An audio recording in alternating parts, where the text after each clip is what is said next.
Olá, eu sou Shannon Botelho e gostaria de partilhar com vocês, nesse breve vídeo, um pouco do que eu trato no artigo intitulado Mário Barato, uma contribuição para a crítica de arte no Rio de Janeiro.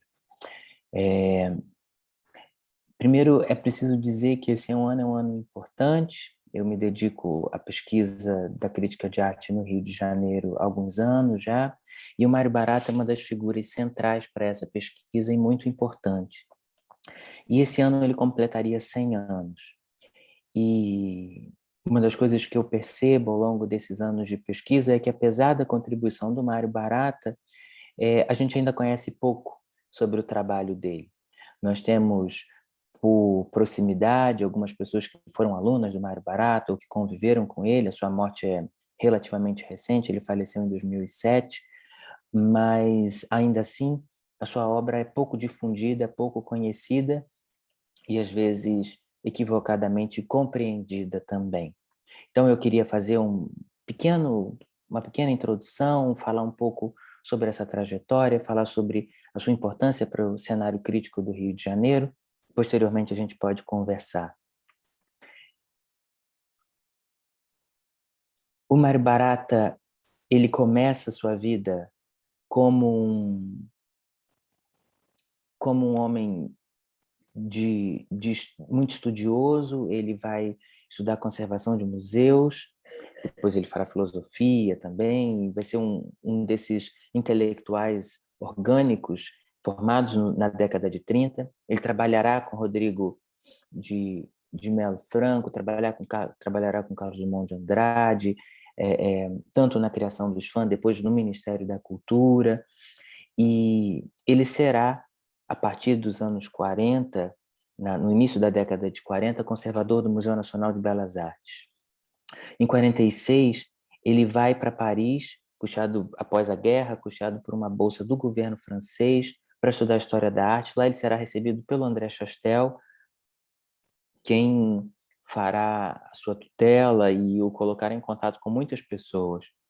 É nesse mesmo período que ele participa de três eventos muito importantes. O primeiro, na vida dele, né? O primeiro evento é uma reunião que acontece no Louvre para a fundação do Instituto de Museus, o ICOM, Internacional, o Conselho Internacional de Museus, perdão, e aqui tem, na apresentação, tem a cópia da ata dessa reunião, que vai ser muito importante. Ele vai representando o Brasil nessa fundação, nessa primeira reunião. Também, 2 anos após, ele volta ao Brasil. Depois, nesse intervalo entre 46 e 48, ele volta ao Brasil e vai à França novamente para a fundação da Associação Internacional de Críticos de Arte. A sua presença será muito importante nessa associação, porque ele será secretário da América Latina, ele será secretário internacional e depois também aqui no Brasil ele vai assumir a secretaria, vice-presidência, enfim, será um papel muito importante. E também um dos eventos importantes é que ele conhece Tiziana Bonazzola, que era uma artista italiana, casa-se com ela e vem depois morar no Brasil.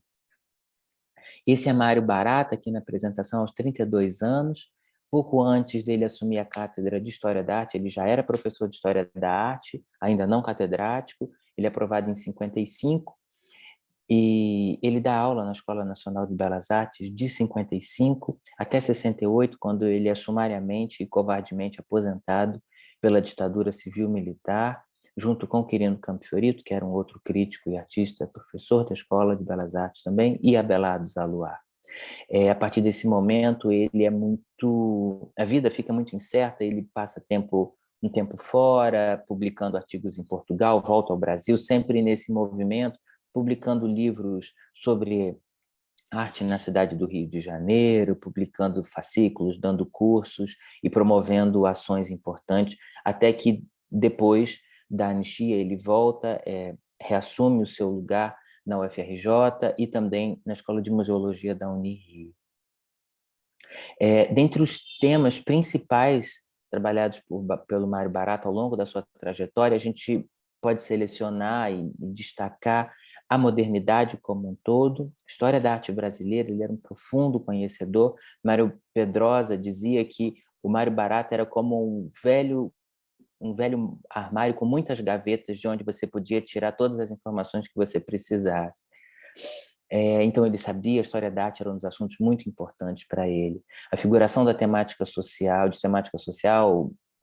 toda a figuração de cunho realista social, as poéticas artísticas, de modo geral, as novas, como a poética de Lígia Clark, o neoconcretismo, as experiências de Farnese e de Andrade, que vão vir depois, ele vai chegar a escrever, e a abstração.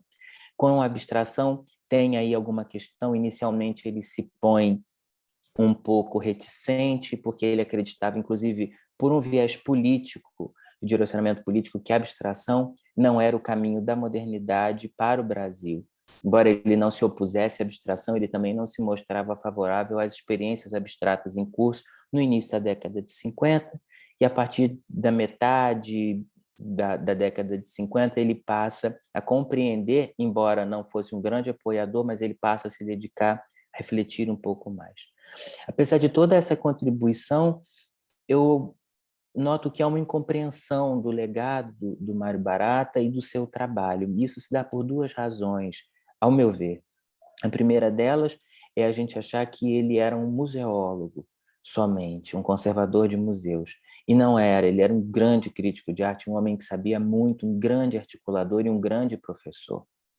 E eu acho que desse ponto, e é também por conta dessa posição dele não favorável à abstração, a gente acaba não tendo a sua produção crítica como textos de crítica de arte. E isso, para mim, ainda precisa ser melhor investigado, mas eu acredito que a crítica teórica, o modelo teórico da crítica de arte, que precisa ainda ser melhor definido, segue para dentro das academias na segunda metade do século XX, e a partir dali cria-se um modelo ideal para o que seria a crítica de arte, da qual a produção dos críticos dos jornais da década de 50 não se encaixa. Então, a gente tem sempre a ideia de que esses homens produziam algo que não era crítica de arte, e sem um comentário jornalístico. Mas o que é importante é que a gente redefina esses modelos e pode partir do Mário Barata como um pontapé inicial. E o modelo que eu falo é um modelo didático, que se dedicava diariamente a publicar informações para um público que não era especializado em arte, mas que queria conhecer, a classe média letrada. Então, a gente tem um dicionário elementar das artes. O Mário Barata fez isso a vida inteira, em todos os seus textos, e muito precisamente nos anos 50 ele faz isso com muita ênfase. Então, todos os dias vinham termos como luz, composição, cores complementares, nomes de artistas, tinham testes artísticos e textos muito ligados, explicando cursos de história da arte. E ele faz isso desde os anos 50. O que o Ferreira Goulart vai fazer em 59, no suplemento dominical do Jornal do Brasil, o Mário Barata já faz desde os anos 50, quando ele assume o lugar do Flávio de Aquino no Diário de Notícias. E também algo que precisa ser investigado é essa participação do Mário Barata no jornal, com o programa de crítica de arte na rádio. O programa foi de 37 a 55, até onde eu sei, mas não há pouca informação. Há alguns lugares que falam que foi de 37, outros 38, então tem aí um lapso, mas o que importa é que a gente tem 2 décadas, perdão, muito grandes de produção do Mário Barata. E aí é importante a gente repensar essa produção, abrir portas, arejar esses espaços e trazer, então, para o diálogo o pensamento desses homens tão importantes como o Mário Barata, principalmente nesse seu ano de centenário. Bom, a gente tem um momento para conversas e será um prazer apresentar melhor o trabalho desse homem, enfim, e falar um pouco melhor sobre todas essas coisas. Muito obrigado pela atenção.